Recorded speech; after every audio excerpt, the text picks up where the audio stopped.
ገንዘብ የሌለው ወንድ ከማገባ ምናምን ብለው የሚሉት ነገር አለ። ባናቱ ይተከል ምናምን ያሉት ሴቶች ማለት ነውና ሰሞኑን ደጋግሜ እየተናገርኩ ያለሁት ነገር አለ። ገንዘብ የሌለው ወንድ ከማገባ ምናምን ብለው የሚሉት ነገር አለ። ባናቱ ይተከል ምናምን ያሉት ሴቶች ማለት ነውና በጣም ከባድ ቻሌንጅ ነው ይሄ ቻሌንጅ። በጣም ብዙ ሴቶች የተሳሳተ አመለካከት ውስጥ ገብተዋል። አንድ ታሪክ ልንገራችሁ። እዚሁ አጠር ያለች ታሪክ ናት። የ2 ደቂቃ ታሪክ ነች። አንዲት ልጅ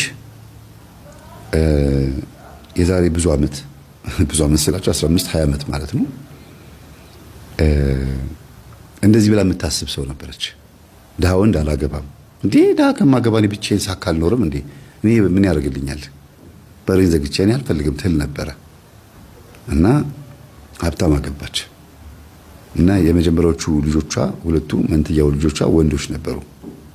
እና ድሃ ወንድ በጣም ነው የምትጠላው፣ ድሃ ወንድ በጣም ነው የምትተርበው፣ በጣም ነው የምትጸየፈው። እንዴ ሁኔታዋ ሁሉ ስታዩት በጣም ያስጠላልና በጣም ያሳዝናል። እግዚአብሔርን ነው የምላችሁ። ይሄን ነገር ስናገር ለብዙ ሰዎች ትምህርት እንዲሆን ነው የምናገረው። የገዛ ባሏ ያው ሀብታም ባሏ ማለት ነው። እንግዲህ አስቡት፣ ድሃ ወንድ የምትጠላ ከሆነች ሴት አባቷም ወንድ ነው፣ ወንድሟም ወንድ ሊሆን ይችላል። አባትና መቼም ወንድም ላይኖራት ይችላል። አባት ግን ያለ አባት አይኖርምና እንደዚህ ብላ በምትናገርበት ሰዓት ምንም ሳይዘገናት ነው የምትናገረውና ብዙ ጊዜ ኮሜንት ሳይ አንቺ አባት የለሽም ወንድም የለሽም እንዴት እንደዚህ ይባላል ምናምን ብለው የሚጽፉ ሰዎች አሉና አይሰሙም ጭራሽ። የሚጽፉት ኮሜንት ራሱ በጣም የተጣመመ ነውና እቺ ልጅ ሀብታም አግብታ ልጆች ወለደች እና እድሜያቸው 11 አመት 12 አመት ምናምን ሆኑ ልጆቹ ማለት ነው። ሁለቱም ልጆቿ በአባታቸው መኪና ነው የሞቱት። የአባታቸው መኪና ለማንቀሳቀስ ሲሞክሩ በአባታቸው መኪና ሄደው የማይሆን ነገር ውስጥ ነው የገቡትና እንግዲህ ድሃ ወንድ ብር የሌለው ወንድ በአናቱ ይተከል ብላ የተናገረችው ነገር በራሷ ጊዜ ነው የመጣባት በራሷ ልጆች ላይ። እና ይሄንን ቃል ግን ያስታወሷት ማን ናቸው? እናቷ ናቸው። ምን ትይ ነበረ? ተይ ልጄ እንደዚህ አትበይ፣ አግብተሽ ወልደሽ ማየት ፈልጋለሁ ስልሽ ምንድን ያልሽኝ? ኧረ እኔ ድሃ ወንድ አልፈልግም፣ እኔ ድሃ ወንድ በአናቱ ይተከል። እንግዲህ አስቡት፣ ይሄ ቃላት ዛሬ የመጣ ነገር አይደለም፣ ወይም ደግሞ ዮኒ ማኛ ያመጣው ቃላት አይደለም፣ ከበፊት ጀምሮ የነበረ ነው። እና ቃላቱ ራሱ በአናቱ ይተከል የሚለውን ቃላት ማለት አይደለም። በነገራችን ላይ ድሃን ወንድ በጠሉበት አፋቸው የሚናገሩት ቃላት ማለት ነው። እና በዛው ልክ ለወንድ ያላት አመለካከት እንደዛውን ያደርጋትና አየሽ አይደለ ወንድ ላይ እንደዚህ ግፍ አትስሪ ብዬሽ ነበር። ሁለቱም ልጆችሽን አጣሽ። የሚገርማችሁ ሶስተኛ ልጇ የተወለደችው ሁለቱ ልጆቿ ሳይሞቱ በፊት ሶስተኛ ልጅ ደግማ ነበርና ሴት ልጅ ወልዳ ነበረ። የአእምሮ ዝግመት እድገት ያለባት ልጅ የአእምሮ እድገት ዝግመት ያለባት ልጅ ነው የወለደችው እና በጣም ተናዳለች። እና እነዚህ ልጆች ላይ ነው ትኩረት የምታደርገው። እሷን ጣልጣል ነው የምታደርጋት። ሁለቱ ልጆቿን አጣች። እና እግዚአብሔር ጠብቆ መልሶ ይከፍላል። ያለቀሱባት ወንዶች አሉ። ድሃ በመሆናቸው ባጣ ቆየኝ አድርጋ ይሄኛው ድሃ በመሆኑ የተሻለ ወንድ ስታገኝ ዞር በል ከዚህ አፍንጫ ሐላስ ብላ ሌላ ወንድ ጋር ሄደችበት ሁኔታም ሁሉ አለና ከዛን ቀን ጀምሮ አንገቷን ደፍታ መንፈሳዊ ነው የሆነች ሴት። የተገናኘነውም ጸበል ቦታ ላይ ነው። እንደዚህ አይነት ሰው ነበርኩኝ። ሁለት ልጆቼን አጣሁኝ። የባለቤቴን መኪና ይዘው ወጥተው ሁለቱም ልጆቼ ሞቱ። ከባድ አደጋ ነው የደረሰባቸው እና ማድረግ የሌለባቸው ነገር ማድረጋቸው እንዳለ ሆኖ ግን ያንን ነገር ያዘዘባቸው እግዚአብሔር ሊሆን ይችላል ነው የምትለው እሷ። እንደኔ እግዚአብሔርም ይሁን ረግመዋትም ከሆነ ወንዶቹ ወይም ደግሞ እኔን ድህነቴ እንደጠላሽ ልክ እንደዚሁ ወንድ አይበርክትልሽም ብሏት ሊሆን ይችላል። ብቻ ያው ደርሶባታል በቃ እቺ ልጅ እና አሁን እንደሷ ቆራቢ እንደሷ ጿሚ ጸላይ የለም ግን ያው የለም ያቺን የአእምሮ እድገት ዝግመት ያለባት ልጅ ብቻ ይዛ ነው ታቀፋ ቁጭ ያለችው። ድጋሚ አልወልድም ብላ ፈርታ ማለት ነው። ባሏ በራሱ በዚህ ተናዶባት በዚህ በአፌ በኃጢአቴ ምክንያት ነው እንደዚህ ሆንኩት ብላ ነግራው እዚህ ጦስ አመጣሽብኝ ብሏት ምናምን በቃ ሌላ ሴት ጋር እንደፈለገ ነው የሚሆነው። እና በጣም የሚያሳዝን ህይወት ነው የምትኖረው። መንፈሳዊ ብትሆንም ግን ህይወቷ ጥሩ አይደለም ማለት የሷ ሳይሆን በዙሪያ ያለው ነገር ማለት ነውና ከባድ ነው። ካፋችሁ የሚወጣው ቃላት በጣም ከባድ ነው። እና እኚህ እናት በብሔሩ ጠልተውታል፣ በድህነቱ ጠልተውታል። ከዛም ውጭ ደግሞ ራሳቸውን የሚያዩበት ቦታ የዘሬ ብለው የሚያስቡት የራሳቸውን ዘር ራሱ ሆኖ ሀብታም ሰው ነው የሚፈልጉት የራሳቸውን ዘር ሆኖ እና ስንት ሀብታም እያለ ይሄንን ሱቅ ላይ ቁጭ ብሎ ደህና እንኳን መኝታና አልጋ የሌለው ሰው እማዬ እንደ ሱቅ ይሄ እኮ ሱቅ ነው እኮ የራሱ ቤት ይኖረው ይችላል። እና ደግሞ ሰው አብሮ ያድጋል በድህነት ውስጥ ሆኖ አይኖርም። ወንድ ልጅ ብዙ ጊዜ ሁሉ ጊዜ የምናገረው ነገር አለ። ወንድ ልጅ ደፍሮ ትዳር ውስጥ የሚገባው ገንዘብ እጁ ላይ ሲኖር ነው። ገንዘብ እጁ ላይ ከሌለ ደፍሮ መግባት ይከብደዋል። ይሄንን ያውቃል ወንድ ራሱ። ሴት ልጅ ነግራው አይደለም ብር ይኑርህና ከዛ በኋላ እንጋባለን ብላው ሳይሆን ራሱ ያውቃል። ግን ጎዳና ላይም ሆነው ደግሞ አይታችሁ ከሆነ ላስቲክ ቤት ውስጥም ሆነው እንኳን የሚወልዱ ደግሞ ባልና ሚስቶች ደግሞ አሉ። በድህነት ውስጥም ሆነው ላስቲክ ቤት ሳይሆን በጣም ዝቅተኛ ኑሮ የሚኖሩ ከእጅ ወዳፍ የሆነ ላይፍ እየኖሩ እንኳን ልጅ ወልደው ልጆቻቸውን እስከ ማስመረቅ የሚደርሱ ሰዎች አሉ። እኔ በደንብ የማውቃቸው ሰዎች አሉ። ከፊት ለፊታቸው ሀብታም ቤት ውስጥ ነው የሚኖሩ ሀብታም ልጆች አሉ። እዚህ ጋር ድሃዎች አሉ። ሀብታሙ ሰውዬ አንድም ልጆቹን አልዳረምም አላስመረቀምም። ግን ትምህርት ቤት በየቀኑ ሲያመላልስ ምናምን የሚገርም ላይፍ ነበር የሚኖሩት። መኪና ሰርቪስ አላቸው ምናምን፣ የሚይዙት ምሳቃ፣ የሚይዙት ዩኒፎርም፣ የሚለብሱት ዩኒፎርም ምናምን ላይፋቸው በቃ የሚገርም ነው። እቺ ድሃ ሴትዮ ደግሞ ልጆቿን እንጀራ እየሸጠች ቲማቲም እየሸጠች ከሰል ምናምን እየሸጠች ደግሞ ልጆቿን ከባሏ ጋር ሆና እዛው አብረው ፊት ለፊት 20 ምናምን ዓመት የኖሩ ባለትዳሮች አውቃለሁ። እና ለግራጁዌሽን ሀብታሙ ሰውዬ ይጠራል እና ልጆቻችን ተመርቋል ብሎ ከአንድም 3-4 ጊዜ አንድ ቤት ተጠርቻለሁ አለ። ከአንድም 3-4 የኔ ልጆቼ ሳላስመርቅ ሳልድር ምርቃቱም ስትጠራኝ ልጆቼንም ዳርኩ ብላ ስትጠራኝ ዝም ብዬ ታዘብኩና እነዚህ የድሃ መንደር ልጆች እግዚአብሔርን ተማምነው ስለሆነ ልጆቻቸው የሚያስተምሩትና የሚኖሩት ይሄ ወግ ማድረግ ያሉ እኔ አንድ ቀን አንድ ልጅ እንኳን አልዳርኩም አላስመረኩም ማለት። በግጥ ስለ ሀብታንና ስለ ድህነት አለማወራው ጉዳዩ የገንዘብ ጉዳይ አይደለም ነው እያልኩ ያለሁት። ልጅን ለማሳደግም ሆነ በትዳር በፍቅር ለመኖር ጉዳዩ ገንዘብ አይደለም። ዋናው ፍቅር ነው የሚባለው ሴቷ ለፍቅር ያላት አመለካከት ጤነኛ ሲሆን ብቻ ነው። ወንዱ ፍቅር ያዘውም አልያዘውም አግብቶ መውለድ ይፈልጋል። ሴቷም ልጅ በጣም የምትፈልግ ከሆነ ማይሆን እንግዲህ የጨነቀው እርጉዝ ያገባል እንደሚባለው እንደዛም አይነት ርቀትም የሚከድበት ሁኔታ አለ።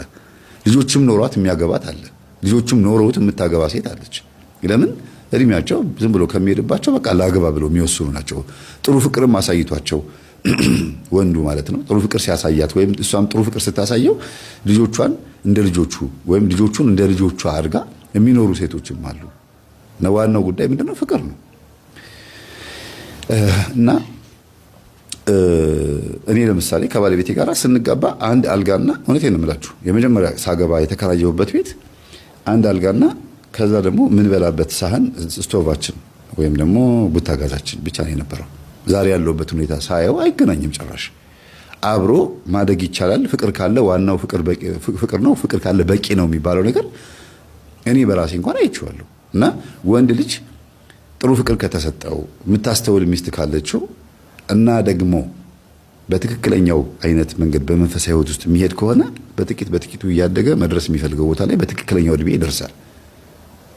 የሚያግዘው ሰው ካለ ግን የትም ለፍቶ ጥሮ ግሮ ሌባም ሆኖ ሙስና ውስጥም ገብቶ ምንድነው ጉቦ ውስጥም ገብቶ ተገምቶ ተዋርዶ ጎንበሶ ጫማ እየጠረገ ሊሆን ይችላል። መስሪያ ቤት ላይ ተላላኪም ሆኖ ሊሆን ይችላል። ዘበኛም ሆኖ ሊሆን ይችላል።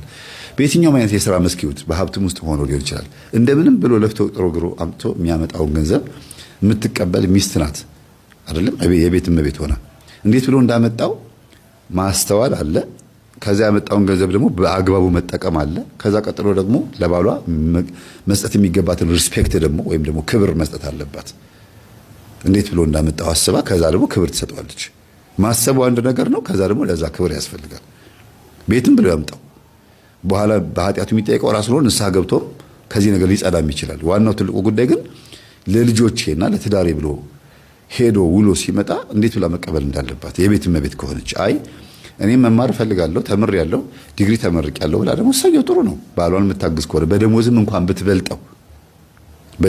ብትበልጠው መስሪያ ቤት ላይ ያላትን አለቅነት ዋና የድርጅቱ ስራ አስኪያጅን ብትሆን ብቻ ምንም ትልቅ ቦታ ላይ ያላት ብትሆን እቤት ስትመጣ ግን ባሏ ላይ ያንን አለቅነት የምታመጣ ከሆነ ትዳሯ ይፈርሳል። ሴት ልጅ ቤቷ ላይ እንደ ሚስትና እንደ እናት ነው መሆን ያለባት። ትህትና ሊኖራት ይገባል። ባልን እንደ ባል እንደ አባወራነቱ የፈለገ ገንዘብ ቢኖረውም ባይኖረውም ደሃ ቢሆንም ባይሆንም እሷ የምታስተዳድር ሆና እሱ ስራ ቢያጣም እንኳን አባወራነቱንና አባትነቱን ባልነቱን የሚነካ ምንም አይነት የፊትም ገጽታ የአፍም ንግግር አያስፈልግም ማለት ነው። በጣም ከባድ ነው። አስተዋይ ሴት ማለት ባሏን እንደ ባልና እንደ አባት እንደ ቤት አባወራ የሥራ ቦታዋን እዛው ትታ መታ ቤት ውስጥ እንደ ሚስት መሆን የምትችል ከሆነች ብቻ ነው አስተዋይ ሴትና ትህትና ያለ። ለምን የቤቱ አለቃነቷም የሚረጋገጠው የቤቱም አስተዳዳሪነቷ የሚረጋገጠው አይምሮውን ስትጠብቅለትም ጭምር ነው ማለት ነው። በዘመዶቹ ፊት የማታዋርደው ከሆነ በቤተሰቦቹ ፊትና በራሷ ቤተሰቦቹ ፊት የማታንጓጥጠው የማታማው ከሆነ ጸብ በሚነሳበት ሰዓት ሁለቱ ብቻ ያወሩትን ወሬ ሁለቱ ብቻ በሚስጥር ብለው የያዙትን ንግግር ዘመድ ፊት በሚያወሩበት ሰዓት ብትናጉ ዝግዝግ አድርጎ በመናገር የምታሸማቀቀው ከሆነ እንደዚህ አይነት ሴት በፍጹም ሚስትነቷ ይቀጥላል ብዬ አላስብም። እንዲያውም ከገበና ሸፋኝ ስትሆን ኧረ ምን አይ ችግር የለው ምናምን ብላ ዝም ስትል በጣም ይሰማዋል። ይቅርታ አድርጊልኝ ብሎ መቶ ጉልበቷ ስር ይንበረከካል። ደሞዙን ሁሉ አምጥቶ ሁሉ በእጇ ሊሰጣት ሁሉ ይችላል። እርግጠኛ ሆኖ በቤቱ ላይ እሷን ሾሞ እኔ እንዲያውም ችግር አለብኝ በቃ እንዲያውም እሷ እኮ ጀግና ሚስቴ ነች ጀግና ነች እኮ እሷ ብሎ ምናምን ስልጣን ሁሉ ሊሰጣት ይችላል። ስልጣን ስላችሁ የቤት ውስጥ እኮ ስልጣን ማግኘት እኮ ትልቅ ነገር ነው ለሴቶች። የምን ስልጣን መሰላችሁ? የአስተዳዳሪነት ስልጣን። ኧረ እኔ ምን ቸገረኝ አንቺ እንደፈለግሽ እንትን ልገዛ አስቤ ነው ስትለው ጊዜ ደስ እንዳለሽ ይላታል። ይሄ ትልቅ ስልጣን እኮ ነው። አይሆንም ሊል ይችላል እኮ አንዳንዴ አይደል? ምን አንዳንዴ ሁል ጊዜ አስቤዛ እኮ ራሱ የሚገዛ ወንድ አለ። ራሱ ሄዶ ሚስቱ አጥፊ ስለሆነች ሊሆን ይችላል፣ ገንዘብ አባካይ ስለሆነች፣ ወይም ደግሞ ሚስቱ ሊያግዝም ሊሆን ይችላል። ራሱ አስቤዛ ሄዶ የሚገዛው ደግሞ ምናልባትም ተኮራርፈውም ሊሆን ይችላል። ሰነፍ ሚስት ሆና ሊሆን ይችላል። ብዙ ምክንያት ይኖራል አስቤዛ ራሱ ወንድ የሚገዛበት ምክንያት። ግን ከዛ ጎን ለጎን ማየት ያለባችሁ ምንድነው ሚስትን ባል የት ድረስ ሄዶ ነው ማገዝ ያለበት? ከስራ ሲመጣ ምግብ አቅርባለት ስላበላች ስላጠጣችው ነው የሚያከብራት ወይስ የት ድረስ ነው የሚለው ነገር በዚህ ገጠመኝ ነው የምታዩት። በእውነት በጣም ብዙ ትምህርት ትማሩበታላችሁ። እኚህ እናት ልጁን አልወደዱትም የሚለው ነገር በአይምሯችሁ ያዙት። ምክንያቱም በኋላ ታገኙታላችሁ። እና ድንገት ልጁ ምን አደረገ? ቤት ተከራየ። ባለ ሁለት መኝታ ኮንዶሚኒየም ተከራየ። ከዛ እቃ ሞላ ቤቱን። ለሴት ልጅ የሚያስፈልገውን ለጮኛው የሚያስፈልገውን ነገር በሙሉ አሟላላት። ቤት ውስጥ አብራው እንድትኖር ማለት ነው። ስትመጣ ቀን ከሱ ጋር መታውላ ማታ ወደ ቤቷ ነው የምትሄደው። ገና ስላላገባች ነግረዋታል እናትየዋ። በጣም ነው ያስጠነቅቋት። እና ግን በጣም ውስጣቸው ከንክኗቸዋል። የከነከናቸው ምንድነው? በቃ እውነትን አስተምሪያታለሁ፣ እውነት ምን እንደሆነ በደንብ አስተምሪያታለሁ። ግን ልጄ እውነትን ተምራ ልታመልጠኝ ነው፣ ማልፈልገው ብሔር ጋር ልቀላቀል ነው እሳቸው። በጣም ከባድ የሆነ ዘረኝነት ባህሪ ያለባቸው ሴትዮ ናቸው። ዘረኝነት ከባድ ነው በነገራችን ላይ በጣም ከባድ ነው። እና እሱን አላብራራም። አሁን እዚህ ጋር ለሴት ልጅ የሚያስፈልገው ነገር ቤት ውስጥ አሟልቶ መኖር በጀመሩ ማለት በፍቅር ማለት ነው መኖር በጀመሩ በአንድ ወር ከ15ኛ ቀናቸው ላይ ድንገት ሲደውላት አታነሳም። በማግስቱ ጠዋት ምናምን ቤትም ሲመጣ የለችም ነው የምታስብለው። ምን ሆና ነው ምንድነው አልገባኝም። ሰራተኛዋ ስትመጣ ሱቅም እሱ ጋር ትመጣ አልፋ ሄዳ ነው የምትገዛውና ምንድነው የተፈጠረው ብሎ ጠየቀ። እና በራን ከፍቶ ሲከፍቱ ሰራተኛዋ ስትከፍት ዘው ብሎ ገባና ምንድነው ልጅቷን ያደረጉብኝ ማዘር እንደማይወዱኝ አውቃለሁ። በአይኖት በደንብ ነው የማየው። በአፎት አልነገሩኝም እንጂ እንደተጸየፉኝ አውቃለሁ። ምንን እንደጠሉኝ ባላቅም ግን ምን አጥፍቼ ነው? ልጅቷስ ደግሞ የት ጠፍታ ነው? ምን ሆና ነው? ምንድነው ያጠፋሁት አላቸው። እንዴ ግባና ጠይቃት እኔ ምን አገባኝ አሉት። ትክክለኛ ባህሪያቸው መጣ። ልጅ ኧረ እኔ ምን አርጌ ምናምን ማለት ነበረባቸው። ትክክለኛ ሰው ቢሆኑ ኧረ ልጅ እንደሱ አይደለም እንዴት መቼ ጠፍታበህ ነው እስቲ ና እስቲ ማን ብለው አስመሳይም እኮ መሆን አለ አይደል?